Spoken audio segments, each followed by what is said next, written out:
The storm had passed, but the tension in Merced hadn't. The city seemed calm from the outside, but inside the Anderson estate, a silent war had begun. Stan Anderson sat in his office, hands clasped, staring at his laptop screen. The security system he'd hired a private firm to audit had returned strange results: logins from an unregistered device, footage rerouted to an unknown server, files missing from cloud storage. Someone was spying. Stan didn't tell anyone, not even Blanca. Instead, he decided to play dirty. He turned off the main security system and replaced it with a fake feed, then placed a sealed envelope filled with false property documents on the desk, labeled Confidential Riverside Deal. Then he waited. Across town, Jasmine Smith and Marcus Joyner sat in his car parked behind an abandoned auto shop. Her laptop sat open between them, the Anderson files glowing on the screen. "If we release this," Jasmine whispered, "it could wipe out everything they've built." "And start a war," Marcus added. She looked at him, eyes soft. "Would you protect me if it did?" "Always." Before she could reply, her phone buzzed. It was a message from an unknown number. "Someone's watching you. You're not safe." Jasmine stiffened. Marcus read over her shoulder. "Who the hell is that?" he asked. "I don't know," she said, "but I think they're telling the truth." At Golden Valley High, the fallout from Naomi and Anthony's relationship continued to ripple. Whispers spread like wildfire. Anderson girl, Miller boy. It was high school royalty drama, but with billion-dollar names. In the hallway, Naomi pulled Anthony into an empty classroom. "Everyone's talking," she said. "Let them," Anthony replied. "They're not just talking. My sister saw us.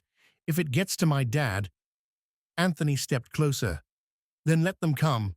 I'm done hiding." Naomi stared at him, then kissed him. Slow, deep, unapologetic. Outside the door, Dylan Anderson watched through the narrow glass window, his jaw clenched. Meanwhile, in Sasha's quarters above the Anderson garage, she stared out the window, gripping her phone. She hadn't received another text since the threat about her son, but she knew what silence meant. Someone was getting closer. Suddenly, a knock at the door. She opened it. Her blood went cold. Carlos Mendoza. "Hello, Prima," he said with a cruel smile. Sasha stepped back, her hands shaking. "What are you doing here?" "You thought we forgot about you." Carlos stepped inside, like he owned the place. "We never forget family, especially the ones who run." "I left that life behind," Sasha said. Carlos laughed. "Nobody leaves the Mendozas. They just hide." "What do you want?" Carlos looked around her small room with disgust. "You've been playing maid to these people for years. Meanwhile, your real family is building an empire. We're coming to Merced, and you're going to help us."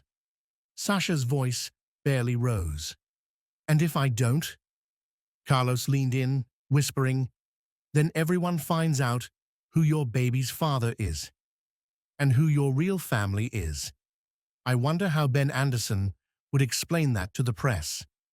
Sasha stood frozen as Carlos turned and walked out, disappearing into the shadows like a ghost.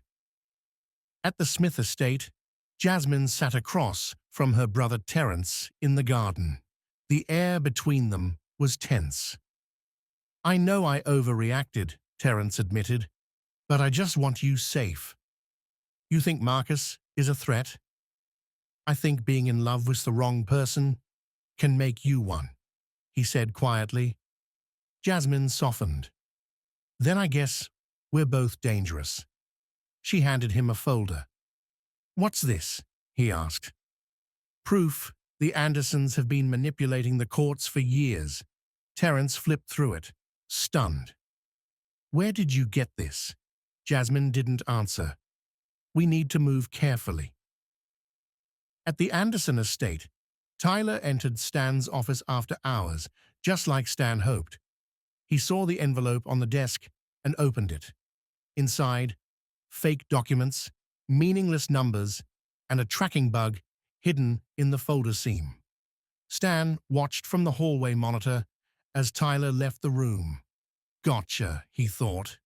But what Stan didn't know was that Tyler had spotted the bug and switched the folder with an exact replica.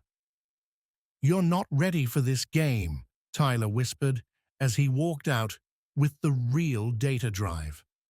Later that night, Tyler met Marcus behind his apartment building. "We've got a problem," he said. Marcus frowned. "Jasmine's being watched. Maybe both of us are." Tyler handed him the drive. "Then we need to move faster." "What's this?"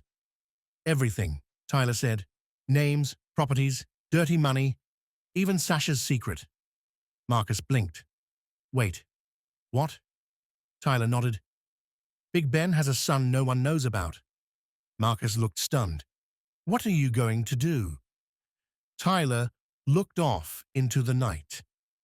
"I'm going to build a new empire, one truth at a time."